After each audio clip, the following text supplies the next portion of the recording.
We're incredibly grateful for your support. Before we begin today's tale, tell us, which city or country are you joining us from? We love connecting with our global audience. Now, let's dive into today's story. Chapter 1. Dreams and Designs. Dominic Voss ran his hand along the glossy red finish of his 1967 Shelby GT 500. The morning sunlight caught the chrome trim, sending sharp reflections across the garage walls. This wasn't just any muscle car. It was the culmination of 6 years of searching, 3 years of restoration work, and countless late nights spent hunched over engine parts. Beautiful, isn't she? He said to no one in particular. His wife, Vanessa, leaned against the doorframe of their attached garage, coffee mug in hand. Her sleek blonde hair was pulled back into a tight ponytail, highlighting sharp cheekbones and ice blue eyes that rarely warmed, even when she smiled. "You spend more time with that car than you do with me," she remarked, not for the first time. Dominic slid out from under the hood. "She doesn't complain as much," he replied with a half-smile that didn't quite reach his eyes. Their relationship had been strained for months, maybe years if he was being honest with himself. Dominic had built his architectural firm from nothing into one of Boston's most sought-after boutique design agencies. The success had come at a cost. Long hours, endless business trips, and a growing distance between him and Vanessa that seemed to stretch wider with each passing month. "Your mother called," Vanessa said, setting her mug down on his workbench, narrowly missing a carefully organized row of socket wrenches. "She wants us over for dinner tonight." Dominic sighed. His relationship with his parents was complicated at best. They had never approved of his career choice. Architecture was too unstable, too artistic for their practical, middle-class sensibilities. His father, Theodore, had worked 40 years at the same insurance company, and his mother, Patricia, had been a high school administrative assistant until retirement. They had expected their only son to follow a similarly predictable path. "Tell them I'm busy," Dominic said, wiping his hands on a shop rag. "I already said we'd be there at 7. This was Vanessa's way, making decisions without consulting him, then presenting them as foregone conclusions. In the early days of their 12-year marriage, he'd found her take-charge attitude refreshing. Now it just felt controlling. The dinner that night was predictably uncomfortable. Theodore dominated the conversation with thinly veiled criticisms of Dominic's career choices, while Patricia served pot roast and passive-aggressive comments in equal measure. "How are the European clients treating you?" Theodore asked, cutting into his meat with unnecessary force. "Still jitting off to Paris and Milan on someone else's dime?" "They're paying clients, Dad. That's how business works," Dominic replied evenly. "In my day, we called that a vacation," Theodore grumbled. Patricia chimed in, "We just worry about your stability, dear. All these trips, that fancy car of yours, it doesn't seem practical." Dominic noticed Vanessa and his mother exchanging glances across the table, a silent communication he couldn't decipher. Something cold settled in the pit of his stomach. Back home that night, Dominic discovered a text message on Vanessa's phone while she was in the shower. It was from a number saved simply as B. "I miss you already. Tomorrow can't come soon enough." Dominic stared at the screen, the message blurring as something primal and angry surged through him. He put the phone down exactly as he'd found it and walked to the garage, where he spent the next 3 hours working on a Shelby, his mind racing with suspicions but not yet ready to confront them. 2 days later, Dominic's business partner, Garrett Wu, called with news that would change everything. "We got it," Garrett said, excitement evident in his voice. "The Berlin project. They want us to redesign their entire corporate headquarters."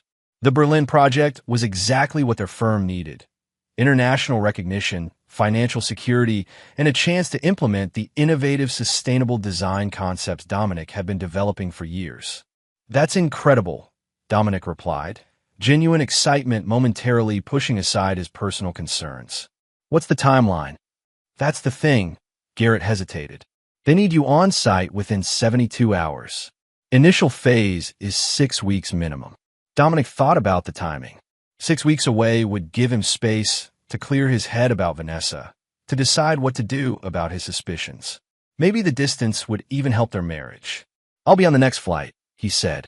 Chapter 2. Red Flags and Departures. The night before his departure for Berlin, Dominic found Vanessa on the phone in their bedroom, speaking in hushed tones. When she noticed him standing in the doorway, she quickly ended the call. Work, she explained with a dismissive wave.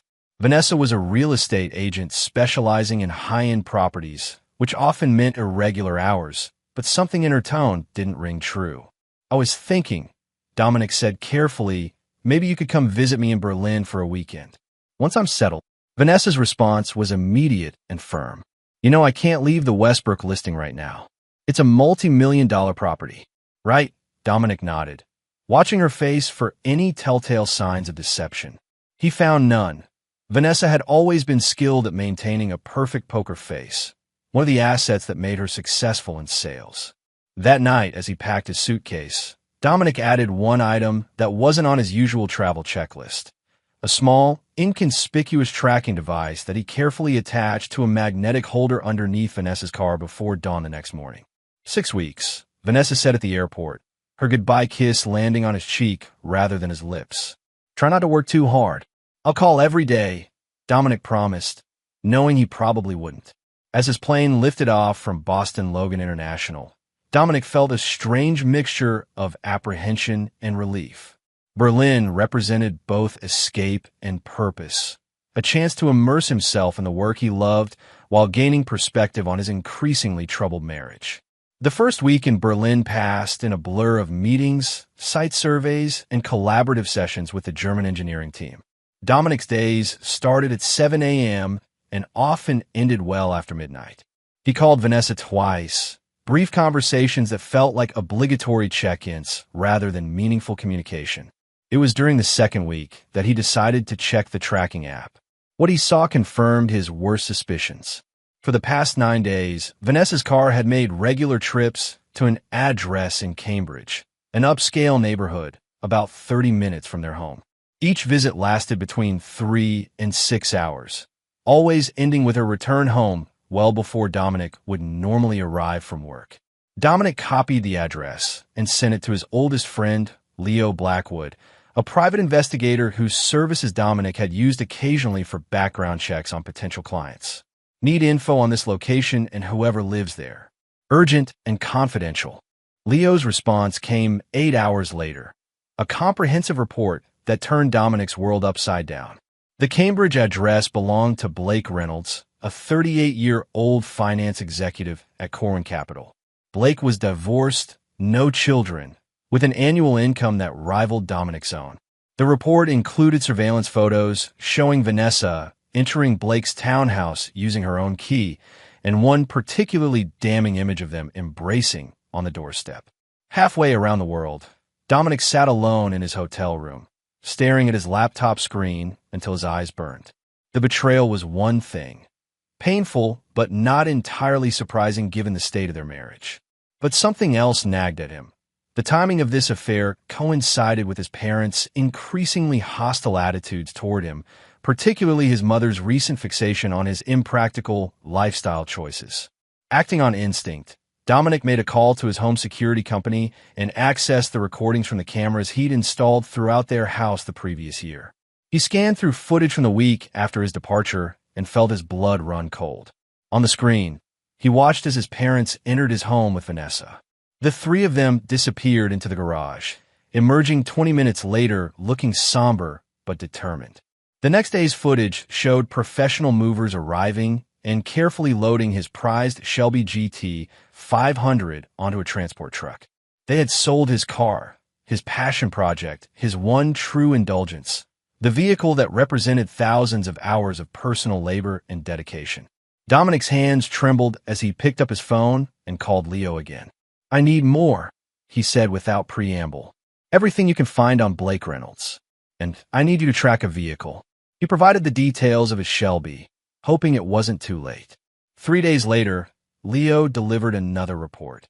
The Shelby had been sold to a private collector in Connecticut for $285,000, significantly below its market value of approximately $425,000. The transfer had been legal, facilitated by Dominic's mother, who had been listed as co-owner on the insurance paperwork years earlier, a detail Dominic had overlooked or forgotten. The money from the sale had been transferred directly to Vanessa's personal account, not their joint account. Bank records Leo had somehow obtained showed that $215,000 of that amount had subsequently been transferred to Blake Reynolds 2 days after the sale. The final piece of the puzzle came in the form of a social media post that Leo had discovered on Blake's private Instagram account, a photo of Vanessa's hand sporting an enormous diamond engagement ring. Captioned simply, "She said yes. New beginnings." The timestamp on the post was exactly 1 week after Dominic had left for Berlin. As the full picture emerged, something shifted inside Dominic. The shock and pain crystallized into something harder, colder, more focused. He spent the next hour making calls to his lawyer, his financial advisor, and finally to Garrett. "I need another week here in Berlin," he told his business partner. "And then I'm going to need some personal time." "Everything okay?" Garrett asked, concern evident in his voice. "Not yet," Dominic replied. "But it will be." Chapter 3. Betrayal Unveiled. While Dominic immersed himself in the Berlin project, working 18-hour days to complete his obligations ahead of schedule, he simultaneously laid the groundwork for what would come next. Revenge required planning, patience, and precision, 3 qualities he had in abundance. The first step was financial insulation. Working with his attorney, Dominic transferred significant assets to newly created accounts and investment vehicles that Vanessa couldn't access. He wasn't hiding assets.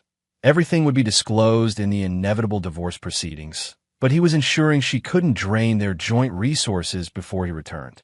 The second step involved gathering information. Through Leo, Dominic compiled comprehensive dossiers on all the key players: Vanessa, Blake, and his parents.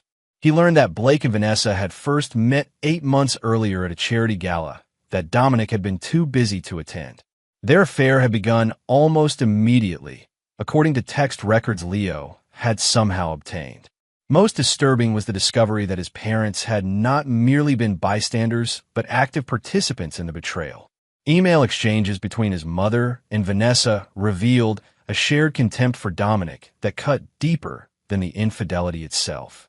His mother had repeatedly referred to him as selfish, absent, and delusional about his importance, while Vanessa had complained about his emotional unavailability and obsession with work and that stupid car.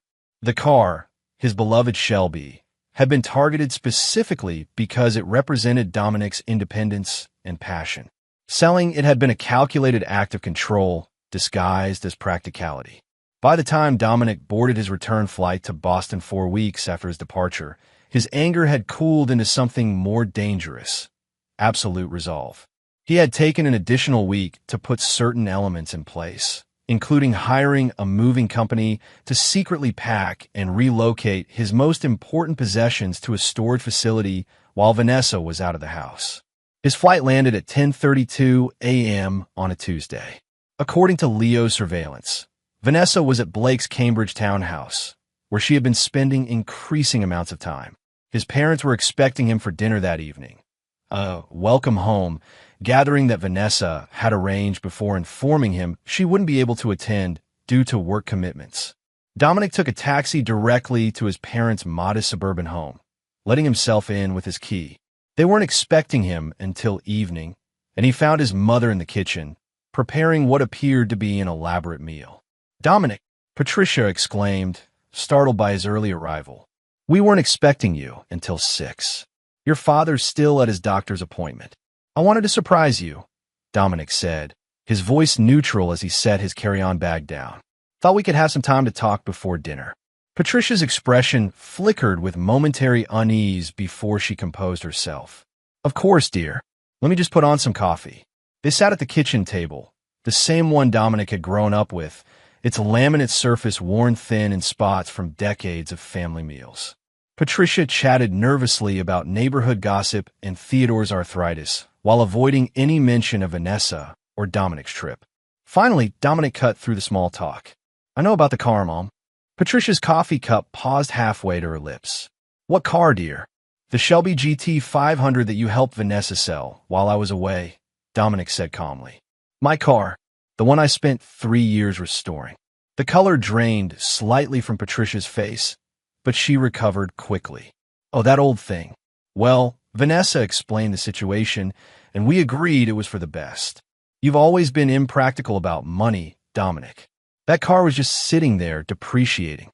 Classic cars don't depreciate, Mom. They appreciate. That old thing was worth over $400,000. Patricia waved a dismissive hand. Well, Vanessa got a very good price for it. She said it would help both of you start fresh. Start fresh, Dominic repeated. Is that what you call it when your son's wife sells his prized possession to finance her engagement to another man? The cup in Patricia's hand clattered against the saucer. I don't know what you're talking about. I think you do, Dominic said, removing his phone from his pocket and sliding it across the table. On the screen was the Instagram photo of Vanessa's hand with the enormous diamond ring, alongside a bank statement showing the transfer to Blake Reynolds.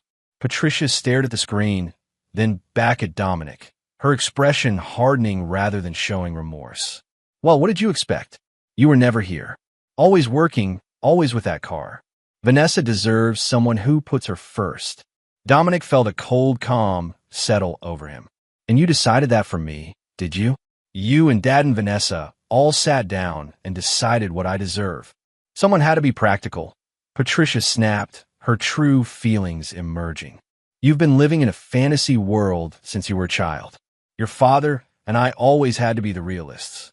You'd still be drawing pictures in a garret somewhere if we hadn't pushed you to at least make those silly drawings into a career. Those silly drawings built a multi-million-dollar architectural firm that designs buildings across 3 continents, Dominic replied evenly. Patricia's expression twisted with a bitterness that shocked even Dominic. And where did that get you? A wife who couldn't stand to be around you. No children, no real legacy. Just pretty buildings and an old car you were too busy to even drive. While I was on a business trip, my parents sold my dream sports car, TO fund, my cheating wife's engagement with her lover, Dominic said, his voice rising slightly for the first time. When I returned, my mockingly said, thanks to your car, your wife found true love after being with pathetic loser life like you. Patricia's eyes widened at having her scheme laid out so plainly, but instead of denying it, she doubled down. Well, it's true, isn't it? Blake is twice the man you'll ever be. He appreciates Vanessa, treats her like a queen. What did you ever do except ignore her for your precious career and that ridiculous car? Dominic laughed then, a genuine laugh that seemed to unnerve his mother more than anger would have. Why are you laughing? She demanded, her voice shrill. Because you have no idea what you've done, Dominic said, his laughter subsiding into a cold smile. None of you do. The revelation he shared next made Patricia's face go pale. Dominic laid out exactly what he knew about the affair, about the conspiracies between his wife and parents, about the car sale and the ring purchase. But more importantly, he revealed the first elements of what he had set in motion during his extended stay in Berlin. I've already filed for divorce on grounds of adultery, with evidence Leo collected. The papers will be served to Vanessa tomorrow at Blake's apartment, where she's been living half-time while I was away. I've frozen all our joint accounts and secured my separate assets. I've also filed a civil suit against you and Dad for conversion of property regarding the car. Patricia's hand flew to her throat. You wouldn't sue your own parents.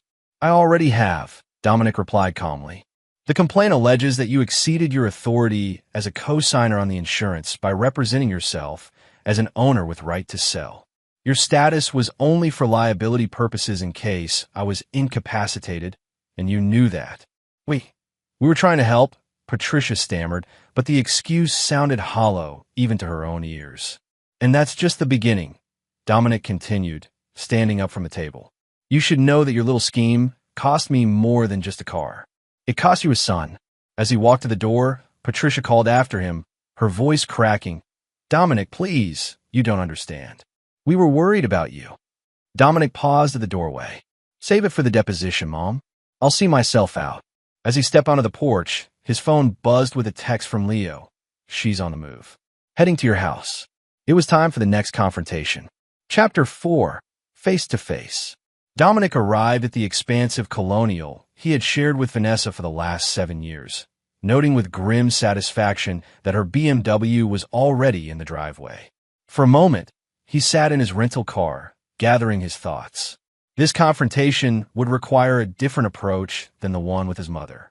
Vanessa was shrewder, more emotionally controlled, and far more calculating. The house felt different as he entered, emptier somehow, though nothing obvious had changed. Vanessa was in their bedroom, hurriedly packing a suitcase when he appeared in the doorway. She froze, an armful of designer clothes suspended between the closet and the bed. "Dominic, you're early." "Clearly," he replied, leaning against the doorframe with deceptive casualness. "Don't stop on my account, though I'm curious why you're packing. Moving in with Blake already." Vanessa's perfectly maintained composure slipped for just a second before she recovered. "I see you've been talking to your mother, among others." "Then you know," she said, resuming her packing with deliberate movements. "I was going to tell you when you got back tonight. This isn't how I wanted you to find out." "By this, do you mean the affair you've been having for 8 months, the fact that you sold my car behind my back, or your engagement to another man while still married to me?" Dominic asked, his tone conversational despite the damning accusations. Vanessa sighed dramatically. "I should have known your precious car would be what you focused on. Not our failing marriage, not my happiness, the car. The car is symbolic, Vanessa. It represents the fact that you, with my parents' help, deliberately stole something I valued and used it to finance your infidelity." "It wasn't theft," she snapped. "Your mother was co-owner. For insurance purposes only, as you well know. But we can let the courts sort that out." Vanessa's eyes narrowed. "What does that mean?" "It means I filed for divorce on grounds of adultery. The papers will be delivered to Blake's address tomorrow, since that seems to be where you spend most of your time now." Dominic stepped further into the room. "It also means I've frozen our joint accounts and documented all marital assets." "You can't do that," Vanessa exclaimed, dropping all pretense of calm. "I already have," Dominic replied. "But don't worry about money. You've got that $215,000 you transferred to Blake for your engagement ring. That should keep you comfortable until the divorce is finalized." The color drained from Vanessa's face. "How did you know about the money? The ring? The Instagram post?" "I know everything, Vanessa. Every meeting, text, night you spent at his place while I was in Berlin." Dominic's voice remained steady.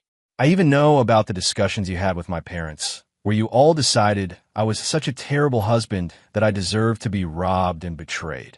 "It wasn't like that," Vanessa said, her voice dropping to a near whisper.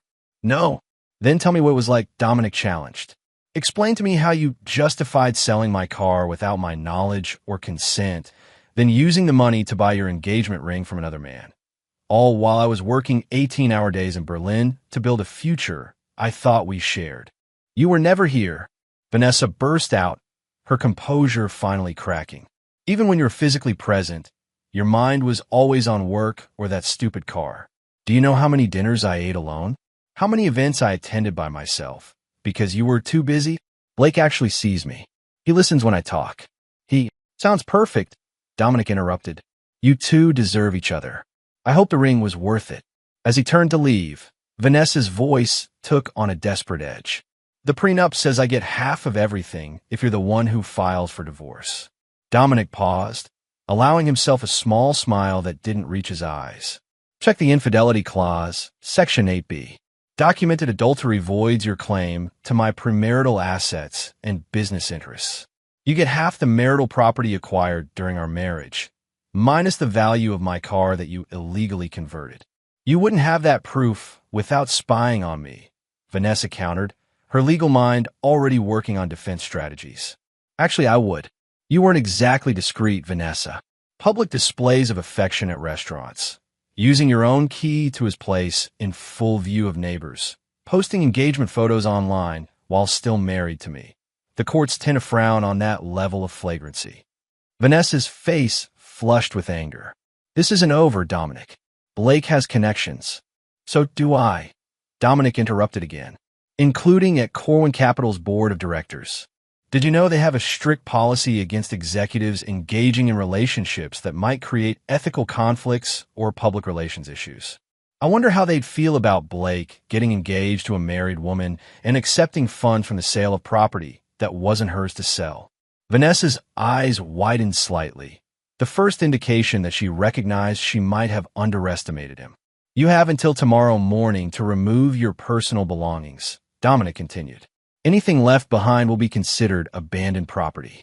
My attorney will contact you regarding the division of assets and court dates. As he walked toward the front door, Vanessa called after him. Where are you going to stay? This is still half my house.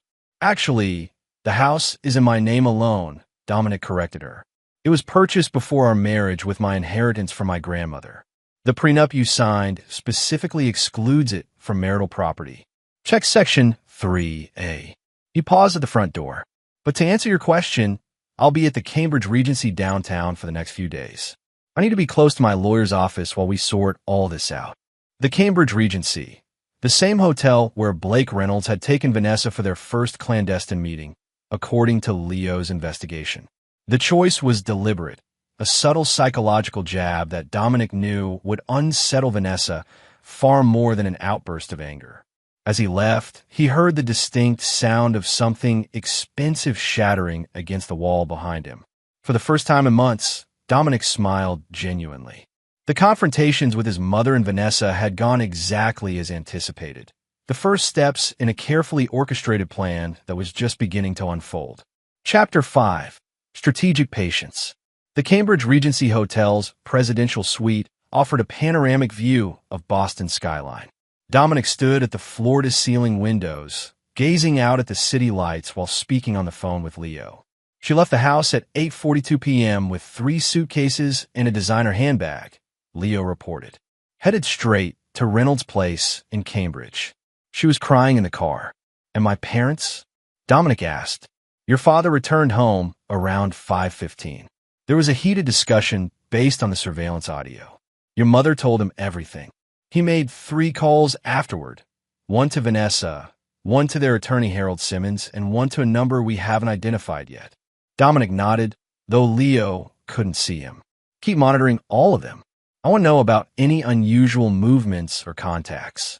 After ending the call, Dominic reviewed the comprehensive strategy document he'd created during the last week in Berlin.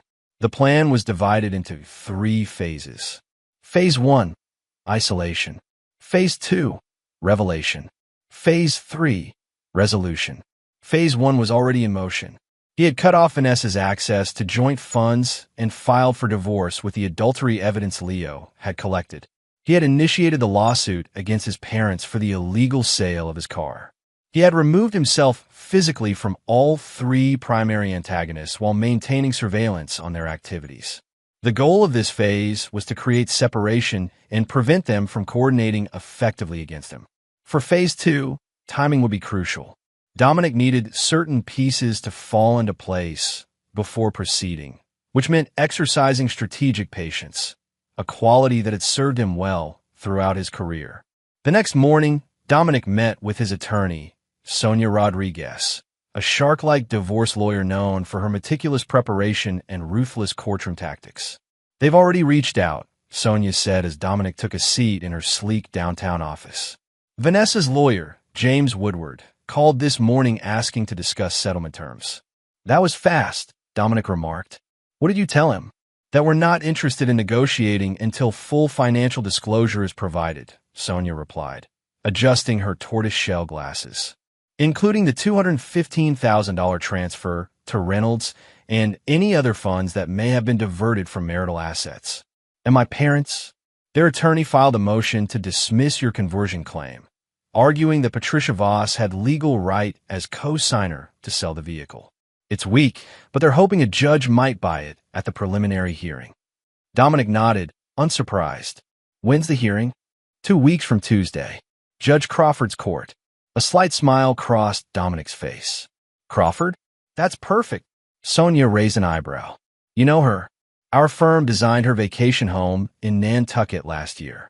Pro bono, as part of a sustainable housing initiative. Sonia allowed herself a rare smile. That's fortuitous. Things often are when you plan carefully, Dominic replied. Over the next 2 weeks, Dominic maintained his distance from Vanessa and his parents while systematically implementing the elements of Phase 1. He formally notified his firm's clients and partners about his personal situation, getting ahead of any potential gossip or professional fallout. He engaged a forensic accountant to trace all financial transactions from the joint accounts over the past year, documenting every suspicious withdrawal or transfer. Most importantly, he reconnected with key people from his and Vanessa's social circle, friends who had been neglected during his workaholic phase, sharing his side of the story before Vanessa could control the narrative. One such reconnection was with Meredith Dawson, Vanessa's former best friend from college. Their friendship had cooled over the years as Vanessa became increasingly status conscious, viewing Meredith's career as a public defender as beneath her social standing. I always knew there was something off about her relationship with Blake. Meredith confided over coffee in a small cafe away from their usual social haunts. They met at that legal aid fundraiser last fall, the one you couldn't attend because of the Chicago Project. The Chicago Project? Dominic frowned. That was over 10 months ago. Leo's timeline had their affair starting 8 months ago. Meredith shook her head. No, they were definitely involved before that. Blake was all she talked about from at least October. I remember because she canceled our traditional Halloween movie marathon to attend some finance industry party with him. This new information shifted Dominic's understanding of the timeline, suggesting the betrayal had begun even earlier than he'd thought. It also meant Vanessa had been lying to Leo's sources about when the affair started, perhaps trying to minimize her culpability. There's something else you should know, Meredith added, lowering her voice. About 6 months ago, Vanessa asked me some strange legal questions about transferring property between spouses, hiding assets during divorce proceedings, that kind of thing. I thought it was for one of her clients, but now you think she was planning this all along, Dominic finished the thought. Meredith nodded, her expression troubled. I'm sorry, Dom. I should have said something, but I honestly didn't connect the dots until you called me yesterday. This conversation with Meredith provided Dominic with crucial insight. Vanessa hadn't merely succumbed to temptation while he was absent. She had been strategically planning to leave him for months, possibly coordinating with Blake to maximize her financial position before doing so. As the preliminary hearing for the conversion lawsuit approached, Dominic received another piece of unexpected intelligence from Leo. Your father made a series of calls to someone named Russell Jenkins, Leo reported. He's a classic car dealer in Connecticut, the same one who bought your Shelby. What were they discussing? Dominic asked. Apparently, Jenkins is unhappy. The car had some issues that weren't disclosed at the time of sale, something about frame damage that had been concealed during restoration. He's threatening to sue your parents for fraudulent misrepresentation unless they refund $75,000 of the purchase price. Dominic's expression darkened. That's impossible. There was no frame damage. I documented every step of the restoration with photographs and inspection certificates. That's what makes it interesting, Leo said. I managed to get copies of the inspection report Jenkins is referring to. The damage wasn't there when you owned the car. It happened during transport after the sale.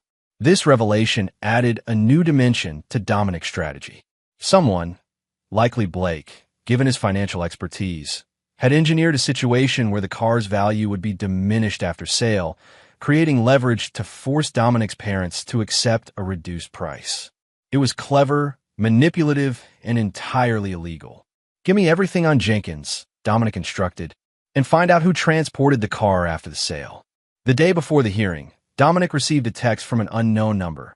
We should talk. Coffee at Meridian. For PM? Blake.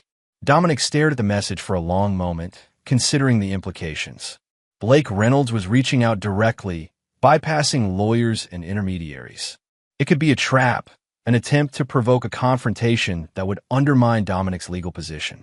It could also be genuine. Perhaps Blake was having second thoughts about his alliance with Vanessa. Either way, it was an opportunity Dominic couldn't ignore.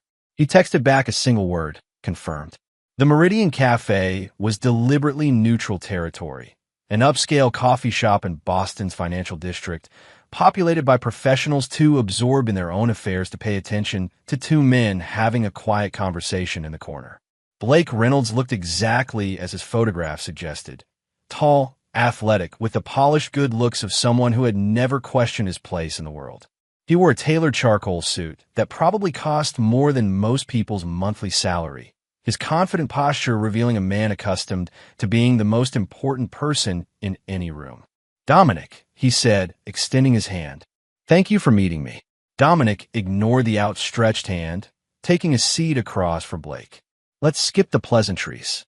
What do you want?" Blake withdrew his hand, his expression shifting from forced cordiality to businesslike efficiency. "I want to resolve this situation without unnecessary complications for any of us." "By situation, you mean the fact that you're sleeping with my wife, accepted stolen property in the form of money from my car, and are facing potential ethical violations at Corwin Capital?" Dominic asked mildly. Blake's jaw tightened momentarily before he regained his composure. "Look, I understand you're angry. You have every right to be. But dragging this through the courts won't benefit anyone." "It'll benefit me," Dominic replied. "I'll get justice for the theft of my property and the breach of my marriage vows." "At what cost?" Blake countered. "Your parents are in their 70s. Do you really want to put them through a lawsuit? And Vanessa, whatever happened between you two, do you want her reputation destroyed in a public divorce proceeding?" Dominic studied Blake's face, noting the careful neutrality of his expression. "This isn't concern for my family. This is concern for yourself. Corwin Capital has a zero-tolerance policy for executives involved in scandal. If this goes public, you'll lose your position, maybe even your professional reputation." A flicker of genuine alarm crossed Blake's features before he controlled it. "I'm offering a solution that works for everyone. Vanessa returns the money from the car sale. Your parents apologize and make financial restitution. You drop the lawsuits. We all move on with our lives. And you get to keep your job and my wife," Dominic observed. "Convenient. She wasn't happy with you," Blake said, an edge entering his voice. "She hasn't been for years. And yet she stayed married to me while sleeping with you and planning to steal from me," Dominic replied evenly. "What does that say about her character? About yours?" Blake leaned forward, dropping all pretense of friendly negotiation. "Listen carefully. You're not the only one with resources and connections. If you push this, things will get ugly. Not just in court, but in ways you can't anticipate." "Is that a threat?" Dominic asked, his expression unchanged. "It's a reality check," Blake replied. "Think about my offer. You have until the hearing tomorrow to decide." As Blake stood to leave, Dominic remained seated, his voice stopping the other man before he could walk away. "One question, Blake. The frame damage to the Shelby, was that your idea or Vanessa's?" Blake froze momentarily, his back to Dominic. Without turning, he said, "I don't know what you're talking about," and continued toward the door. Dominic watched him leave, then took out his phone and sent a text to Leo. Phase 2 begins tomorrow. Chapter 6, Count to Moves. The morning of the preliminary hearing dawned bright and clear, a perfect New England autumn day that belied the storm about to break in Judge Crawford's courtroom. Dominic arrived early, dressed in a conservative navy suit that projected quiet confidence without ostentation. Sonia Rodriguez met him at the courthouse steps, her expression grimly satisfied. "Everything's in place," she confirmed. "The documentation from Jenkins, the transport company records, the original restoration certificates. And our special witness is ready." Dominic nodded, allowing himself a small smile. "And the other matter? Handled yesterday afternoon. The board received the anonymous package with full documentation. According to my source, they've called an emergency session for this afternoon." Inside the courtroom, Dominic wasn't surprised to find his parents already seated with their attorney, Harold Simmons, a rumpled, grandfatherly man whose folksy demeanor masked a shrewd legal mind. What did surprise him was Vanessa's presence beside them, whispering urgently to his mother. She hadn't been named in the conversion lawsuit, yet here she was, inserting herself into the proceedings. More interesting was who wasn't present, Blake Reynolds. After his confrontational coffee meeting with Dominic, he had apparently decided to distance himself from the legal proceedings. It was the first indication that Dominic's strategy was working, creating fractures in the alliance against him. Judge Crawford entered, and the proceedings began with Simmons presenting the motion to dismiss. His argument was straightforward. Patricia Voss, as co-signer on the insurance, had legal authority to sell the vehicle. The sale had been conducted properly, with all appropriate paperwork filed. The motion should be granted, and the case dismissed. Sonia countered forcefully, presenting documentation showing that Patricia's co-signer status was limited to liability coverage in case of Dominic's incapacitation, not ownership rights.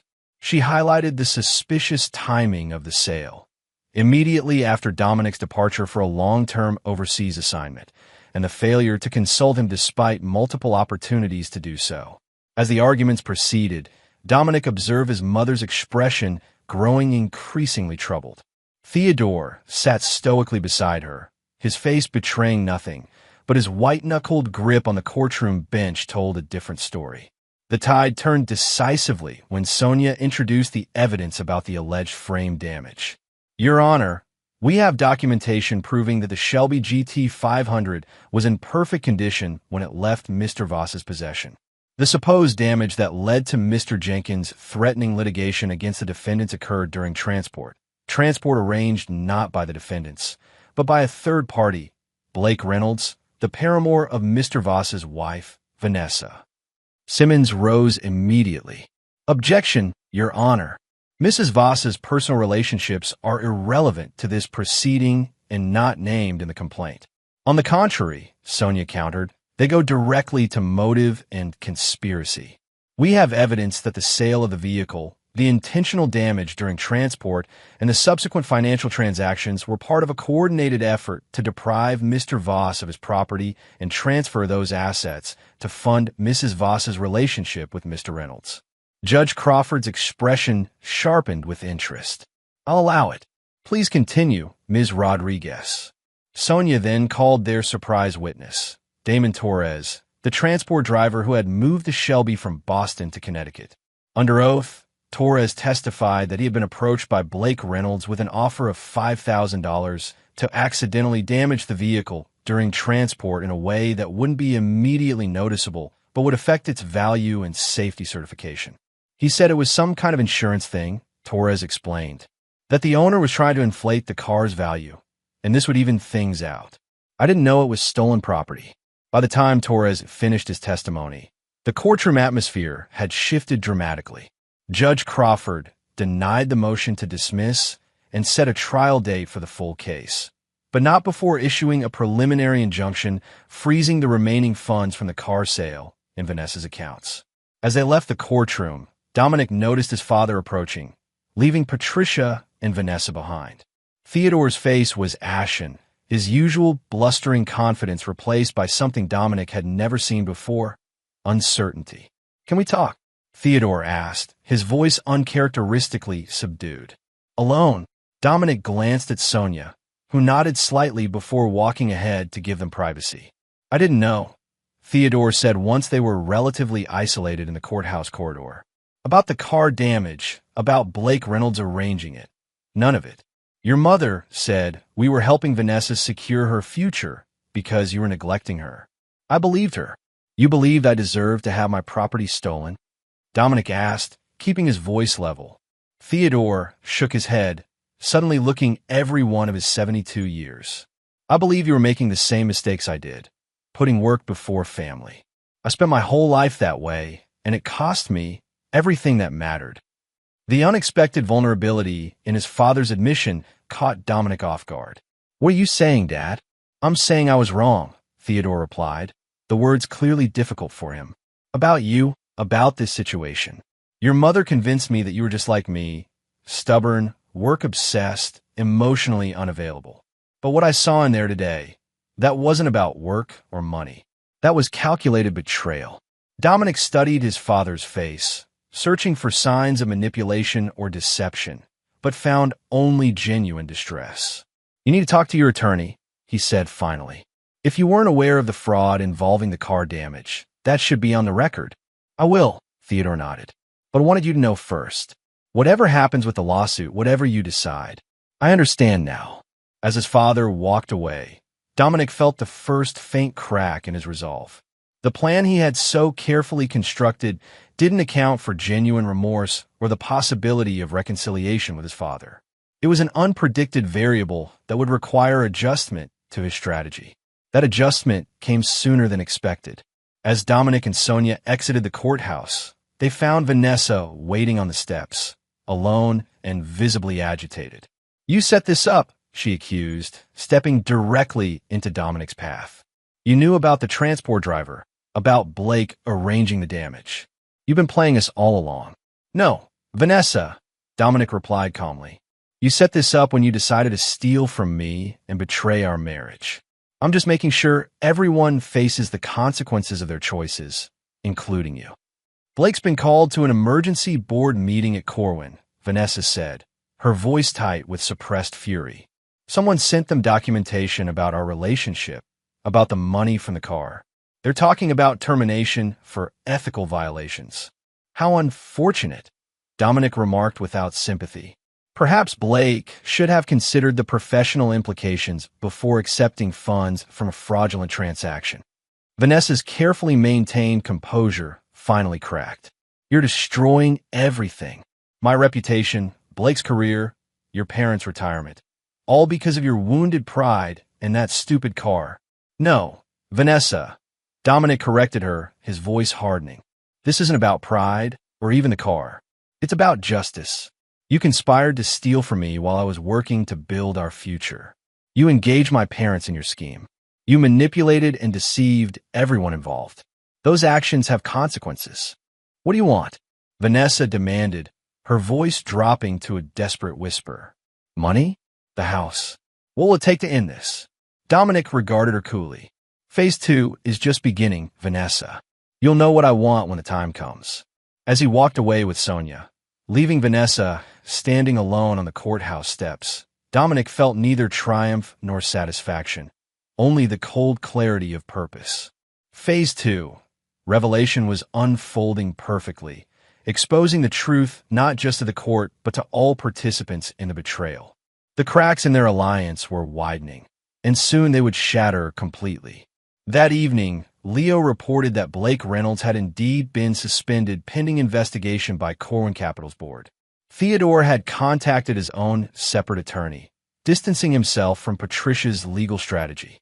And Vanessa had moved out of Blake's townhouse after a heated argument witnessed by neighbors. Phase 3. Resolution was approaching faster than Dominic had anticipated. It was time to prepare the final pieces of his plan, the ones he had set in motion during those crucial extra days in Berlin, when he had realized that simple legal victory would not be enough to truly balance the scales of justice. Chapter 7. The Architect's Gambit. 3 days after the preliminary hearing, Dominic stood in the newly established offices of Voss Design Group, a sleek, minimalist space in downtown Boston that represented both continuity and new beginnings. He had amicably separated from his partnership with Garrett, maintaining joint ownership of their existing projects while establishing his own firm to pursue the innovative, sustainable design concepts that had become his passion. The Berlin project had been a resounding success, leading to 3 additional European commissions that would ensure the new firm's financial stability for at least the next 2 years. More importantly, the professional restructuring had allowed Dominic to implement certain financial arrangements that would prove crucial to Phase 3 of his plan. Garrett visited the new office that afternoon, his expression a mixture of admiration and concern as he took in the space. "It looks great, Dom, but are you sure this is the right time for such a major change? With everything else going on?" "It's exactly the right time," Dominic replied, offering his friend and former partner a cup of coffee. Clear separation between past and future. Garrett accepted the coffee, studying Dominic's face. "You seem different, calmer somehow despite the chaos." "Clarity has that effect," Dominic said. "When you know exactly what needs to be done, everything becomes simpler." After Garrett left, Dominic turned his attention to the final preparations for Phase 3. The legal proceedings were proceeding as expected. His parents' attorney had approached Sonia about settlement terms for the conversion lawsuit, and the divorce petition had been formally served to Vanessa. But these were merely the public-facing elements of his strategy. The private elements were far more intricate and potentially devastating. Leo arrived at 6 p.m. with the latest intelligence. Blake Reynolds met with the Corwin board this morning. They've extended his suspension for another 2 weeks while they investigate the ethical implications of his relationship with Vanessa and the financial transactions involving the car sale. And Vanessa? She's staying at the Harrington Hotel on Boylston. She's made appointments with 3 different divorce attorneys in the past 2 days, apparently unhappy with her current representation. She also tried to access your joint investment account, but the freeze prevented any withdrawals. Dominic nodded, processing this information. My parents. That's where it gets interesting, Leo said, opening his laptop to show Dominic's surveillance photos. They've had a series of heated arguments. Your father left the house yesterday with a suitcase and checked into the Bayside Motel. Based on our audio, he's furious about your mother's role in the car sale, especially after learning about the damage scheme. This development was unexpected, but potentially useful. The fracturing of relationships among all the conspirators created vulnerabilities Dominic could exploit in the final phase. What about the property in New Hampshire? Dominic asked. Leo pulled up a different file. Construction is complete. The isolation modifications you requested have been implemented. It's fully functioning, but completely off-grid as specified. Perfect, Dominic said, a cold smile playing at the corners of his mouth. And the financial transfers? All done through the shell corporations we established. Untraceable back to you, as requested. Dominic nodded, satisfaction evident in his expression. It's time to extend the invitations. The invitations were simple but effective. Formal cards delivered by courier to Theodore, Patricia, Vanessa, and Blake, requesting their presence at a settlement discussion at Dominic's new office space the following evening at 8 p.m. Each invitation was personalized, emphasizing different aspects of potential resolution that would appeal to the recipient's specific concerns. For Theodore, the promise of family reconciliation. For Patricia, financial security. For Vanessa, a swift and private divorce settlement. For Blake, assistance with his Corwin Capital situation.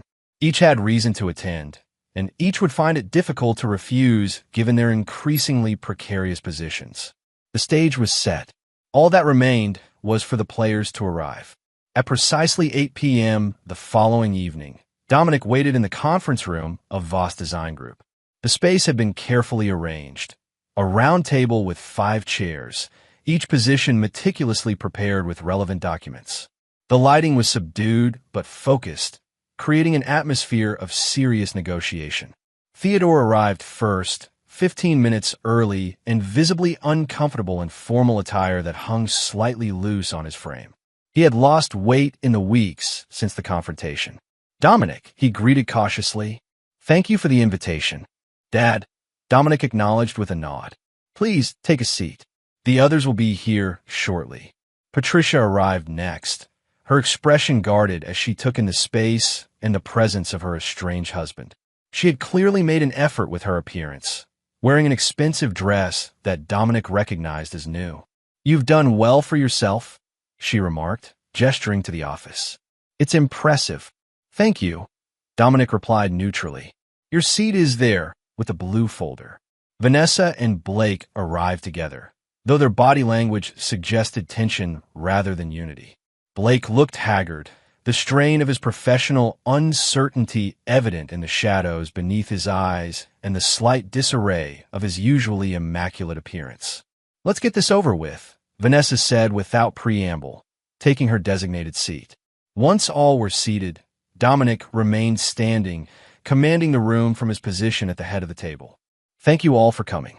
I've invited you here to discuss resolution of our various legal and personal conflicts. Our attorneys should be present for any settlement discussions. Blake interjected immediately. This isn't a formal negotiation, Dominic clarified. It's a presentation of options. You're all free to consult with your legal counsel before making any decisions. He opened a sleek presentation remote, and the wall behind him illuminated with a projected image, a photograph of his Shelby GT 500 gleaming in the sunlight of his garage. Let's begin with the catalyst for our current situation, Dominic said, his voice taking on the professional tone he used for client presentations. My 1967 Shelby GT500, valued at approximately $425,000 before the intentional damage during transport reduced its value to roughly $350,000. He clicked to the next slide. A series of bank transfers highlighting the money trail from the car sale to Vanessa's account to Blake's. The financial transactions are clear and well documented. $285,000 from the sale transferred to Vanessa's personal account, with $215,000 subsequently transferred to Blake for the purchase of an engagement ring valued at $198,000. The remaining $70,000 was spent by Vanessa on various luxury items and cash withdrawals. Another click, another slide, this one showing the Instagram post of Vanessa's hand with the enormous diamond ring. The evidence of conspiracy and conversion of property is overwhelming, Dominic continued, as is the evidence of adultery for the divorce proceedings. In any court case, you would all lose badly. Patricia shifted uncomfortably in her seat. We're here to discuss settlement, not rehash the accusations. I'm establishing context, Dominic replied calmly, because what I'm offering isn't a standard legal settlement. It's something more comprehensive. The next slide showed architectural renderings of a stunning contemporary house set against a mountainous backdrop. This is Black Pine Lodge, a property I've recently acquired in northern New Hampshire. Completely self-sufficient, off-grid, with state-of-the-art, sustainable systems and security features. Blake frowned, confusion evident in his expression. What does a vacation house have to do with our settlement? It's not a vacation house, Dominic corrected. It's an alternative to legal proceedings. He clicked to the next slide, displaying 4 separate documents with each of their names. I'm offering each of you a choice. Option 1. Sign these non-disclosure and settlement agreements, which include fair but not generous financial terms, and walk away from all of this with your public reputations intact, though significantly poorer. And option 2, Theodore asked, his voice hesitant. Dominic's expression hardened slightly. Option 2 is more complex. It involves a temporary relocation to Black Pine Lodge, where you will participate in what I'm calling a reparation program of my design. Upon successful completion, you'll each receive significantly better financial terms and assistance with rebuilding what you've lost: careers, relationships, security. The room fell silent as the implications of his offer sank in. It was Vanessa who finally broke the silence, her voice tight with barely controlled anger. Are you suggesting we voluntarily go to some remote location under your control? That's insane. Is it? Dominic countered. Blake is facing termination from Corwin Capital and potential industry blacklisting. You're about to lose most of your assets in the divorce and have alienated much of your social circle. My parents are facing financial ruin from the lawsuit and have destroyed their relationship in the process. Compared to those outcomes, a short period of discomfort might seem quite reasonable. This is kidnapping, Blake said, rising from his chair. We could have you arrested for even suggesting it. No, Dominic replied calmly. It's a voluntary arrangement with signed consent forms and legal documentation. Nothing would happen at Black Pine Lodge that you didn't agree to in advance. And there would be significant compensation upon completion. What exactly would this reparation program involve? Theodore asked, his expression troubled but curious. A series of challenges and tasks designed to provide genuine insight into the damage your actions caused, Dominic explained. Some physical, some psychological, all carefully constructed to be challenging but not harmful. Think of it as restorative justice rather than punishment. Patricia scoffed. And we're supposed to trust you not to seek revenge once you have us isolated in the middle of nowhere. You're right not to trust me, Dominic acknowledged. That's why everything would be documented and monitored by a neutral third party. Leo Blackwood, my investigator, would oversee the program to ensure compliance with the agreed-upon terms. The room fell silent again as each person processed the bizarre proposal. It was Theodore who spoke first, his voice resigned. How long would this program last? 30 days, Dominic answered, after which, regardless of your performance, you would be free to leave. The financial compensation depends on successful completion of assigned tasks. And if we all choose option 1, the standard settlement? Vanessa asked. Then we proceed with the legal process, Dominic said simply. The divorce, the conversion lawsuit, the potential criminal charges for the intentional damage to the vehicle. It will take years, cost all of you far more than you've already lost, and permanently damage your reputations and relationships. Blake shook his head in disbelief. This is coercion. This is opportunity, Dominic corrected. A chance to resolve everything quickly with better terms than you deserve, in exchange for experiencing a fraction of the pain you collectively caused me. He placed 4 identical envelopes on the table. Inside each envelope is a key to Black Pine Lodge and consent forms for the program. You have 24 hours to decide. Those who choose option 2 should arrive at the lodge by noon on Saturday. Those who don't will receive standard settlement papers from my attorneys on Monday morning. With that, Dominic left the conference room, leaving the 4 conspirators staring at the envelopes in stunned silence. As he walked to his private office, Leo fell in a step beside him. Do you think they'll do it? Leo asked quietly. Some will, some won't, Dominic replied. It doesn't matter. The real purpose was to present them with an impossible choice, to make them feel the same loss of control I felt when I discovered their betrayal. Phase 3 was now in motion. Whether they chose the lodge or the legal battle, Dominic had reclaimed the narrative. The architect of deception had become the architect of justice. Chapter 8, The Reckoning. Saturday morning dawned clear and cold as Dominic made the 3-hour drive to Black Pine Lodge.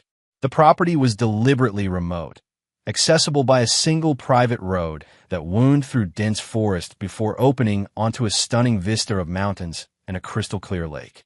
The lodge itself was a masterpiece of contemporary design integrated with its natural surroundings, all glass, stone, and sustainable materials. Leo was already there, having arrived the previous evening to prepare the systems and monitoring equipment. Security perimeter is active, he reported as Dominic entered the great room with its soaring ceilings and panoramic views. All cameras and sensors operational. If anyone approaches within 5 miles, we'll know. Any word from our guests? Dominic asked, setting down his bag. Theodore confirmed he's coming. Left home at 6 a.m. according to the tracker. Should arrive within the hour, Leo replied, checking his tablet. No direct confirmation from the others yet. Dominic nodded, unsurprised that his father had chosen option 2. Theodore had always been practical, and the financial advantages of the program would be significant compared to the legal settlement. The rooms are prepared according to your specifications, Leo continued, each with the personalized materials and challenges you designed. Perfect, Dominic said, moving to the kitchen to prepare coffee. Now we wait. Theodore arrived first. As predicted, his expression a mixture of resignation and determination as he entered the lodge. This place is not what I expected, he admitted, taking in the luxurious yet understated surroundings. What did you expect? Dominic asked, offering his father coffee. Something more like a prison, I suppose, Theodore replied honestly, accepting the cup. Given the circumstances. The purpose isn't punishment, Dad, Dominic said. It's understanding. Your room is the first on the left down that hallway. The introductory materials are on the desk. Leo will go over the general rules and schedule once everyone arrives, if they arrive. To Dominic's mild surprise, Patricia was the next to appear, arriving alone in a taxi that Leo had arranged from the nearest town. She looked smaller somehow, diminished without the protective armor of her familiar surroundings and routines. Theodore left without telling me, she said by way of greeting. I found your envelope open on the kitchen table. Yet here you are, Dominic observed. The financial terms were persuasive, Patricia admitted. And I suppose part of me wants to understand what drove you to arrange all this. Vanessa arrived third, alone and visibly tense, her designer luggage incongruous in the rustic setting.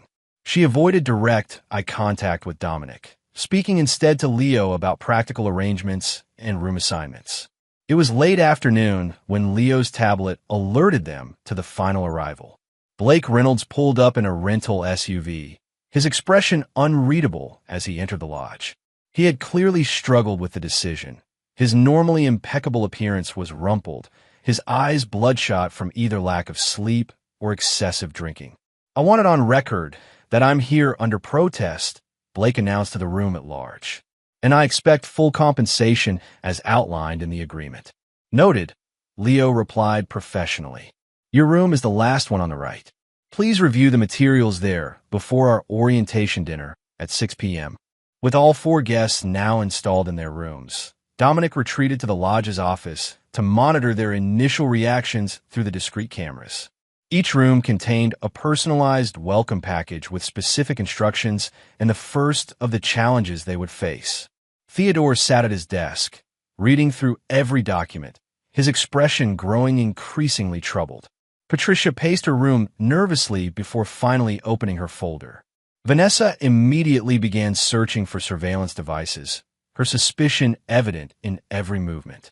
Blake sprawled on the bed, leafing through the materials with apparent disinterest that didn't quite mask his underlying anxiety.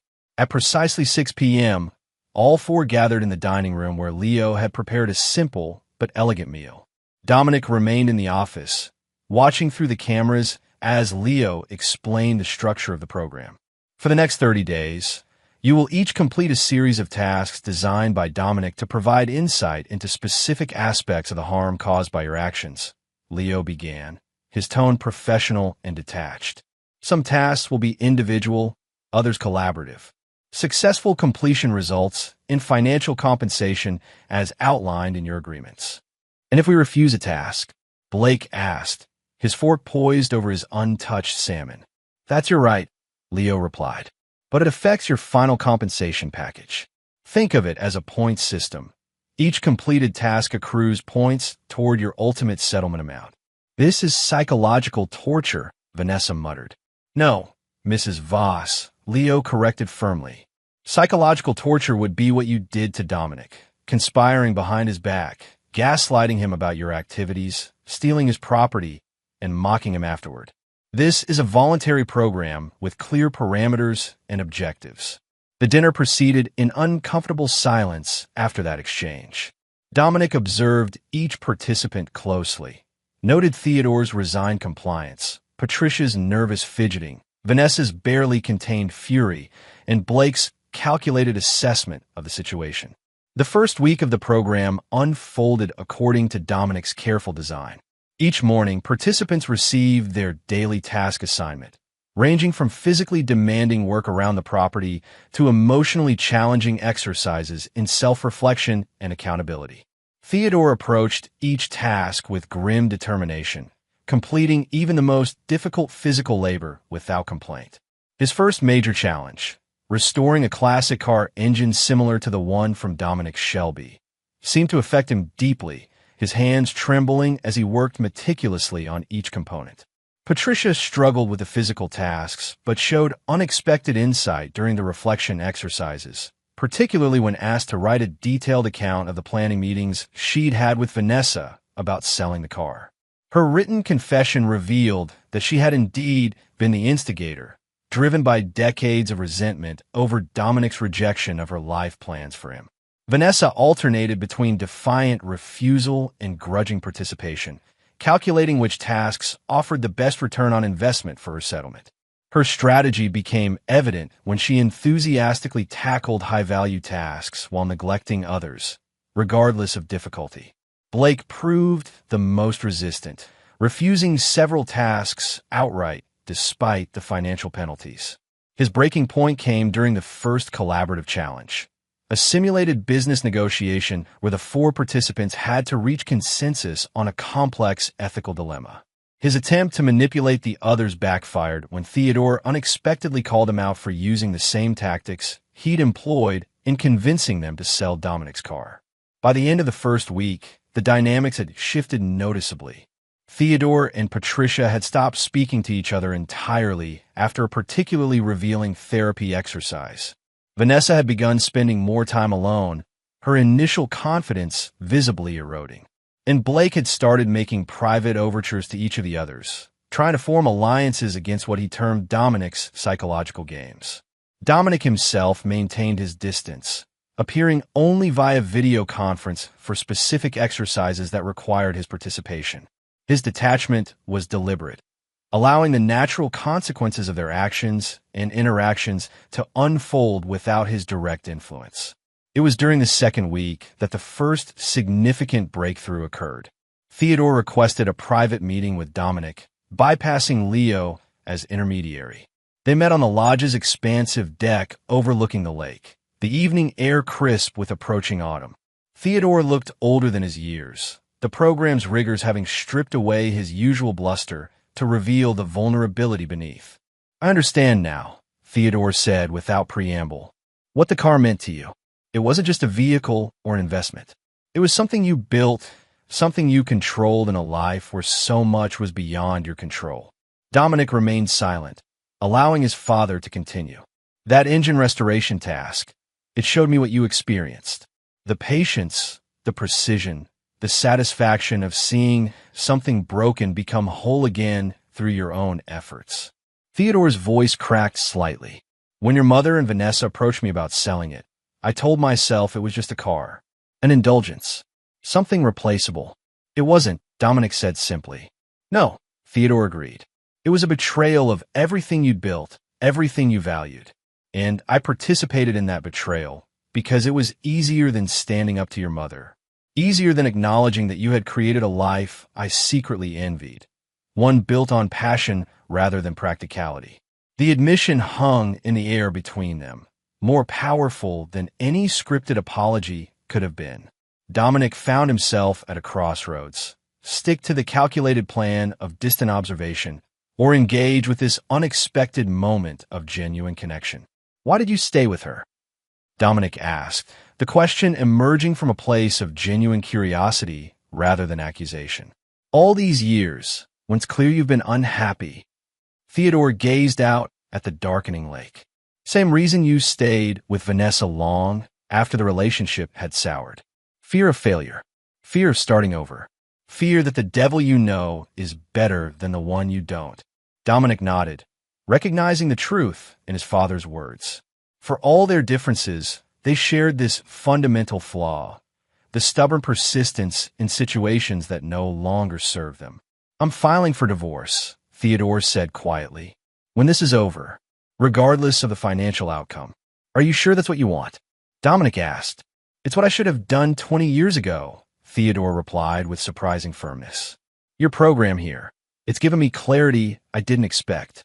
Painful clarity, but necessary." As his father returned to the lodge, Dominic remained on the deck, contemplating this unexpected development. The program was working, but not precisely as he had anticipated. He had designed it to force recognition and repentance, but Theodore had found something beyond that, a path forward that Dominic himself hadn't considered.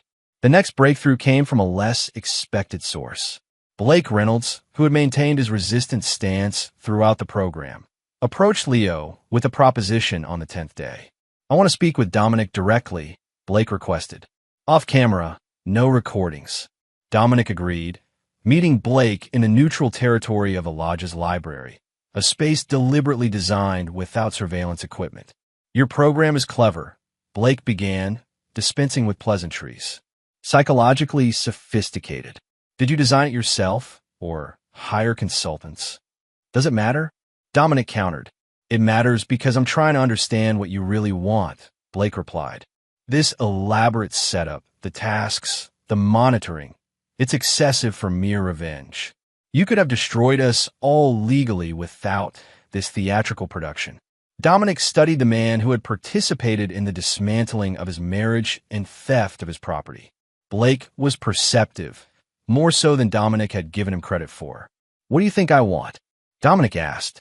"Control," Blake answered immediately. "Not money, not punishment, not even justice in the conventional sense. You want to reclaim the control that was taken from you when we acted without your knowledge or consent." Dominic allowed a small nod of acknowledgement. "Perceptive. I understand control," Blake continued. "It's what drives me too. Why do you think I damaged the car after purchase? It wasn't just about reducing the price. It was about asserting dominance over something you valued, making it mine in a way it never could have been otherwise. The admission of calculated malice should have angered Dominic, but instead, he found himself appreciating the honesty. Yet here you are, voluntarily surrendering control by participating in my program. Blake smiled thinly, because sometimes surrendering apparent control is the best way to maintain actual control. I'm here to minimize financial damage and expedite resolution. Every day spent here is a day I'm not spending in depositions or court proceedings. A pragmatic approach, Dominic acknowledged. I propose we cut through the remaining charade, Blake said, leaning forward. Name your actual price for ending this, for me specifically. Not the settlement amount in the agreement, but what you really want from me personally. Dominic considered the offer. There is something, actually, but it's not what you think. Try me, Blake challenged. A public statement, Dominic said. Admitting your role in the car damage scheme, clearing my parents of direct involvement in that aspect. They're still accountable for the sale itself, but the fraud was your initiative. Blake's expression registered surprise, then calculation. That would have professional implications beyond what I'm already facing. Yes, Dominic agreed. It would. Why would you care about partitioning blame properly? Blake asked, genuine curiosity in his tone. You hate all of us equally, I assumed. Hate is exhausting, Dominic replied simply. An inaccurate attribution of responsibility doesn't serve justice or resolution. Blake studied him for a long moment. I'll consider it, but I want full immunity from any further civil or criminal proceedings if I provide this statement. I can arrange that, Dominic said. My attorney will draw up the agreement. As Blake left the library, Dominic realized that his original plan for Phase 3 was evolving in ways he hadn't anticipated. The rigid structure of punishment and restitution he had designed was giving way to something more organic, a process of natural consequences and authentic reckonings that might ultimately prove more effective than his calculated scenarios. Patricia was the next to approach him on the 14th day of the program. Unlike Theodore's humble insight or Blake's pragmatic negotiation, Patricia's demeanor remained defensive and self-justifying. This program is cruel, Dominic, she began as they walked the property's perimeter trail. Designed to humiliate and break us down. Is that how you experience it? Dominic asked neutrally. Of course it is. Making me scrub floors like a servant, write confession essays like a child, participate in those invasive therapy sessions. It's degrading. Interesting that you find honest work and self-reflection degrading, Dominic observed. What would you consider an appropriate consequence for selling someone's property without permission and using the money to finance their spouse's affair? Patricia's pace faltered slightly. We thought we were helping Vanessa. By stealing from me? By giving her options? Patricia snapped. She was miserable with you, Dominic. Lonely and neglected. When she came to us about Blake, about wanting to leave, but feeling financially trapped. She had a successful real estate career, Dominic interrupted. Her own savings. A prenuptial agreement that would have given her significant assets in a divorce. She wasn't trapped, financially or otherwise. Patricia fell silent for several steps. Perhaps we wanted to believe she was, she finally admitted, because it justified our actions. It was the closest thing to an honest acknowledgement that Patricia had offered since the program began. Dominic recognized it as progress, however small. Your task tomorrow involves reviewing the financial impact of your actions, Dominic said as they completed the circuit back to the lodge. I suggest you approach it with the same honesty you just demonstrated. As the program passed its halfway point, the dynamics among the participants continued to evolve in unexpected ways. Theodore and Patricia maintained their distance from each other, but both had begun showing genuine engagement with the process. Blake oscillated between strategic compliance and calculated resistance, constantly assessing which approach would best serve his interests. And Vanessa remained the most enigmatic participant. She completed tasks with technical proficiency but emotional detachment, as if going through the motions without allowing the experience to penetrate her carefully constructed defenses. It wasn't until the 20th day that Dominic finally understood why. Leo brought him the evidence, a series of text messages Vanessa had managed to send despite the lodge's restricted communications. She had been in contact with an attorney throughout the program, documenting everything as potential evidence for a countersuit alleging coercion and emotional distress. Rather than confronting her directly, Dominic decided on a different approach. For the next day's task, he assigned Vanessa a special challenge, auditing the financial records of their marriage for the past 3 years, including all accounts she thought were private. The records Leo provided included documentation of funds Vanessa had been siphoning from their joint accounts for over 2 years, small amounts at first, then increasingly larger sums as her relationship with Blake progressed. More damning were the records of a separate account she had established 18 months earlier, funded by loans from Blake that coincided with key information about Dominic's business deals being shared with Blake's financial clients.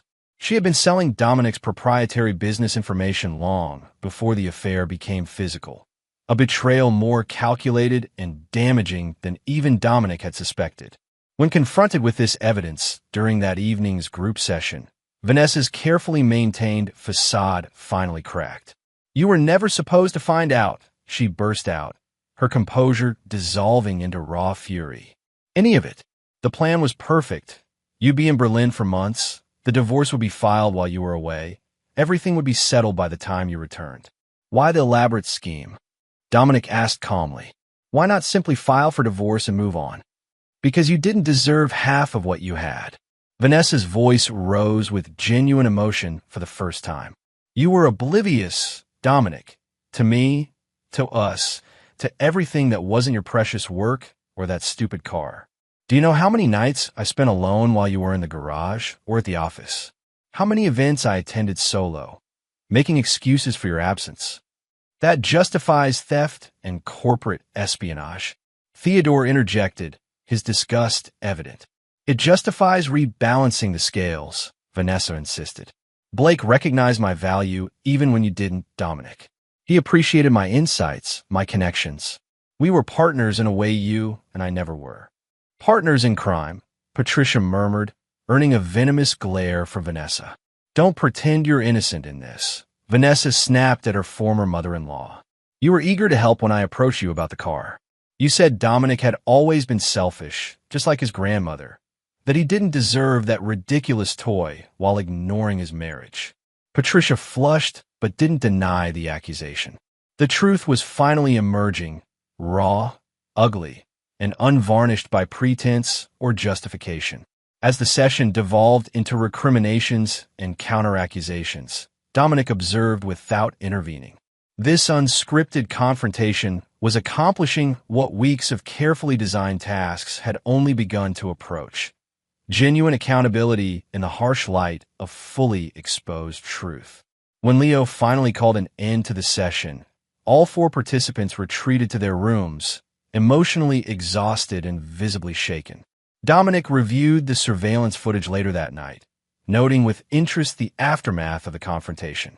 Theodore sat at his desk, writing steadily in what appeared to be a journal, something he had never done before the program. Patricia lay on her bed, tears streaming silently down her face as she stared at the ceiling. Blake paced his room, making notes and calculations, his strategic mind clearly working through the implications of the new revelations.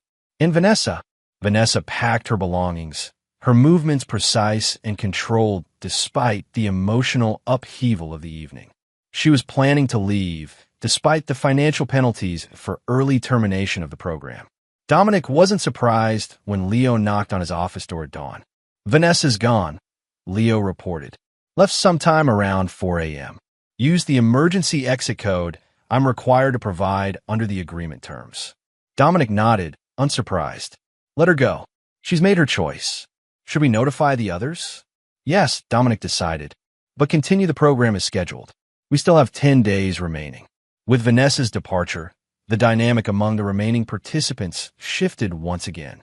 Theodore and Patricia cautiously began speaking to each other, united in their disapproval of Vanessa's deeper betrayals. Blake became more openly cooperative, perhaps recognizing that his association with Vanessa had been more damaging than beneficial. The final days of the program focused less on individual culpability and more on constructive restoration. Tasks involved collaborative problem-solving, transparent financial accounting, and structured dialogues about moving forward after the program's conclusion. On the 30th and final day, Dominic joined the 3 remaining participants for breakfast in the lodge's dining room, his first direct meal with them since the program began. "You've all completed the program requirements," he began, accepting the coffee Leo poured for him. "Despite Vanessa's early departure, the rest of you have fulfilled your obligations under the agreement." "What happens now?" Patricia asked, her voice lacking its usual sharp edge. "Now you receive the agreed-upon compensation and return to your lives," Dominic replied simply. "Transportation has been arranged for this afternoon. The legal documentation nullifying the ongoing lawsuits will be filed tomorrow, as specified in your contracts." "That's it?" Blake asked, clearly surprised by the anticlimactic conclusion. 30 days of psychological boot camp, and we just leave? "What were you expecting?" Dominic countered. "A dramatic final challenge? A surprise twist?" "Something like that," Blake admitted. Dominic allowed himself a small smile. "The program itself was the twist, Blake. None of you expected to gain actual insight from this experience. You came for financial and legal advantage. Yet here you all are, fundamentally changed by what you've learned about yourselves and each other." Theodore nodded slowly. "It wasn't what any of us anticipated." "Life rarely is," Dominic agreed. "Which brings me to one final matter before we conclude." He removed 3 envelopes from his jacket pocket, sliding one to each participant. "These contain 2 items, a bank transfer confirmation for your compensation amount, and a personal letter from me addressing our relationship moving forward." "You're not going to read them aloud?" Patricia asked, her fingers hesitantly touching the envelope before her. "No," Dominic said. "What happens after today is between me and each of you individually. The program was collective because your actions were collectively orchestrated. The future is separate because each of you must decide your own path forward." As they departed that afternoon, Theodore and Patricia sharing awkward but civil conversation in one car, Blake alone in another, Dominic stood on the lodge's porch with Leo, watching them disappear down the winding road. "Was it worth it?" Leo asked as the dust settled behind the departing vehicles.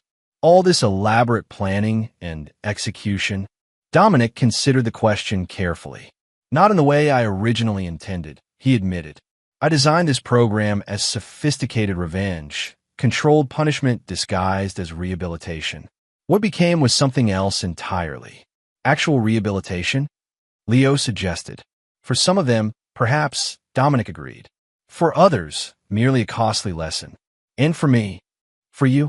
Leo prompted when Dominic fell silent. "For me, it was liberation," Dominic finally said. "Not from them, but from the person I might have become if I'd pursued conventional revenge. That path leads to a life defined by bitterness and obsession with past injustices." Leo studied his friend's face.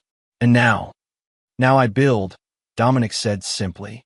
"New designs, new relationships, new possibilities unfettered by old resentments." As they turned to re-enter the lodge, Dominic glanced back once more at the empty road. The past was finally receding, and the architect of justice could now become simply an architect again, creating rather than avenging, building rather than breaking down. The price of betrayal had been fully paid by all concerned. Chapter 9. Reconstructions. 6 months after the conclusion of the Black Pine Lodge program, Dominic stood on the observation deck of Boston's newest architectural landmark, the Voss Sustainability Center, a cutting-edge facility showcasing innovative green building technologies. As the project's lead architect and primary investor, he had transformed his Berlin experience into a revolutionary approach to urban design that was garnering international attention. The center's opening gala was in full swing inside, but Dominic had stepped out for a moment of quiet reflection. The past half year had been a period of intense focus and remarkable growth, both professionally and personally. The divorce for Vanessa had been finalized with minimal additional drama, the lawsuits resolved according to the Black Pine agreements, and his professional reputation enhanced rather than damaged by the public aspects of the ordeal. "Quite a view," said a familiar voice behind him. Dominic turned to find Theodore approaching, looking healthier and more relaxed than Dominic had seen him in years. The aftermath of the program had indeed brought significant changes to his father's life. The divorce from Patricia was proceeding amicably, and Theodore had embraced retirement with unexpected enthusiasm, volunteering at a community workshop teaching woodworking to at-risk youth. "Dad," Dominic greeted him warmly. "I didn't think you'd make it tonight. Miss my son's biggest achievement?" Theodore replied with a smile. "Not a chance." They stood side by side, gazing out at the city skyline. The relationship they were building was new territory for both of them. Not the forced intimacy of family obligation, but the chosen connection of two adults finding genuine common ground. "Patricia sends her regards," Theodore said after a comfortable silence. "She wanted to come, but thought it might be awkward for everyone." Dominic nodded, appreciating his mother's rare display of sensitivity. Their relationship remained the most complex of the post-program connections. The letter he had given her at Black Pine had offered conditional forgiveness and limited contact, terms she had respected with unexpected grace. How was she adjusting to the divorce? Dominic asked. "Better than expected," Theodore replied. "She's selling the house, moving to a condo closer to her sister in Providence. The support group seems to be helping her gain perspective." One of the conditions in Patricia's letter had been regular attendance at a therapy group for controlling parents, something Dominic had insisted upon after recognizing the depth of her need to manipulate others' lives. To her credit, she had complied without complaint. "And you?" Dominic asked. "The workshop keeping you busy?" Theodore's expression brightened. "More than busy, fulfilled. Should have started working with my hands decades ago, instead of pushing papers at that soul-crushing insurance company." The irony wasn't lost on either of them. Theodore finding joy in manual craftsmanship after years of criticizing Dominic's passion for his car restoration. Some lessons came too late to prevent damage, but just in time to enable healing. As they returned to the gala, Dominic was approached by Garrett, who had remained a trusted friend and occasional collaborator despite their professional separation. "Someone's here to see you," Garrett said quietly. "In the North Atrium." Said it's important. Curious, Dominic made his way through the crowded exhibition space to the quieter atrium area. There, standing beside the living wall of native plants, was Blake Reynolds. Blake had undergone perhaps the most surprising transformation of all the Black Pine participants. After providing the public statement admitting his role in the car damage scheme, he had resigned from Corwin Capital before they could terminate him. Rather than attempting to remain in high finance, he had leveraged his network and expertise to establish an ethics consulting firm focusing on corporate transparency, a career pivot that had raised eyebrows throughout the industry. "Blake," Dominic acknowledged neutrally. "I didn't expect to see you here." "I wasn't sure I'd be welcome," Blake admitted.